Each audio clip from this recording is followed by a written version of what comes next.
Viewers, जैसे कि हमारी जो चैनल है horror telling to spiritual teaching, तो मिस्टीरियस चीज़ें तो मैंने आपको बताई जो घटनाएं घटी। अब इस एपिसोड में मैं आपसे कुछ सवाल करूँगा।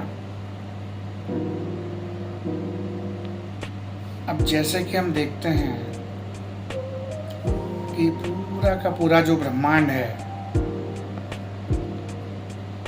ये है, तो जो चीज़ होती है वो इस दुनिया में मतलब कायम नहीं रहती है। Nothing last for ever. तो उसका प्रलय भी होता है। अब हमारे हिंदू शास्त्र के अनुसार जो भागवत में लिखा है, जैसे कि 3 प्रलय हैं, नित्य, नैमित्तिक और महाप्रलय। अब नित्य प्रलय में क्या होता है कि रोज दिन होती है, रोज रात होती है, रोज दिन होता है, रोज रात होती है। एक दिन हमारा कम हो जाता है नित्य प्रलय में। इसका मतलब क्या हुआ कि हम रोज एक दिन प्रलय की ओर जा रहे हैं, पहुंचे नहीं है, जा रहे हैं। नित्य हो रहा है, daily, it is happening daily. तो नित्य प्रलय तो आप समझ गए। नैमित्तिक प्रलय जो होता है, जिसमें 84 लाख योनियां, सबका विनाश हो जाता है, फिर कुछ नहीं बचता है। नैमित्तिक प्रलय में कुछ नहीं बचता है। जीव सृष्टि सारी खत्म, सारे प्रलय को प्राप्त हो जाती है। अब सोचने वाली बात यह है कि तीसरा जो प्रलय है वो कौन सा है, जो कि महाप्रलय है। अब मैं महाप्रलय के बारे में बताऊं कि महाप्रलय में ये ब्रह्मांड भी प्रलय को प्राप्त हो जाता है। Here is the question. तो बचता क्या है और वो महाप्रलय में क्या चीजें नाश होती है? तो सबसे पहले मैं पूछना चाहूंगा कि क्या आप जानते हैं कि 14 लोक कौन से हैं? ये ब्रह्मांड में 14 लोक हैं। 15वां लोक नहीं है, 14 ही है। और इसी 14 लोक में सब कुछ है। अब ऊपर के लोक की बात करें हम, तो ऊपर के जो 7 लोक हैं कुछ इस प्रकार है: सतलोक, तपलोक, जनलोक, महरलोक, स्वर्गलोक, भूवरलोक, भूलोक।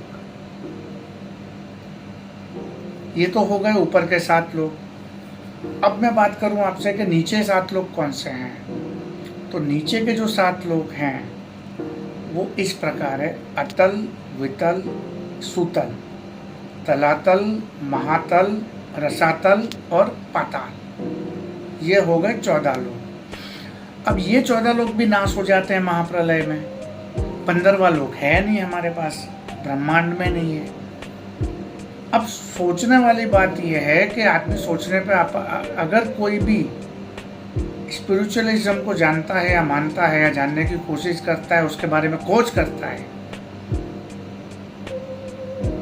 तो ये जानना जरूरी है कि जब ये 14 लोक का विनाश होता है तो बाकी बचता क्या है? कुछ भी नहीं बचता है। कुछ भी नहीं बचता है, शेष कुछ नहीं रहता है। सब कुछ विलय हो जाता है, सब कुछ विलीन हो जाता है। कहाँ? और जहां विलीन होता है वो कैसे बच गया? तो वो कौन सी चीज है जो बच गई, जिसे प्रलय छू भी नहीं सकता है? प्रलय की तो बात दूर है, प्रलय उसे छू भी नहीं सकता है। वो अखंड है, अखंड, for ever, eternal, never can be destroyed, never. वो जो 2 धाम हैं वो है अक्षरधाम और परम धाम। अब वो किस तत्व के बने हुए हैं और वो क्यों प्रलय को प्राप्त नहीं होते हैं, जो और प्रलय को प्राप्त कभी हो भी नहीं सकते हैं? वहां कुछ ऐसी शक्तियां हैं कि जो प्रलय को प्राप्त नहीं हो सकती है। बाकी यहाँ पे कुछ नहीं बचेगा महाप्रलय में। तो यही मेरा क्वेश्चन है कि अब मैं आपको जो है सोचने पे मजबूर करता हूँ कि या तो आप भी खोजिए, आपको भी जवाब जरूर मिलेंगे इस चीज़ के। आप भी खोजिए कि वो क्या चीज़ हो सकती है कि जो कभी जिसका विनाश नहीं हो सकता, और वो है अक्षरधाम और परमधाम, जिसके बारे में आप मुझे कमेंट सेक्शन में लिखिएगा, मैं ज़रूर बताऊंगा। और इस एपिसोड से हमारी जर्नी स्पिरिचुअलिज्म की ओर भी जाएगी और अल्टीमेट चीज़ें मैं आपको बताऊंगा। तो अगर सब्सक्राइब करेंगे तो मुझे भी अच्छा लगेगा, और किसको अच्छा नहीं लगेगा।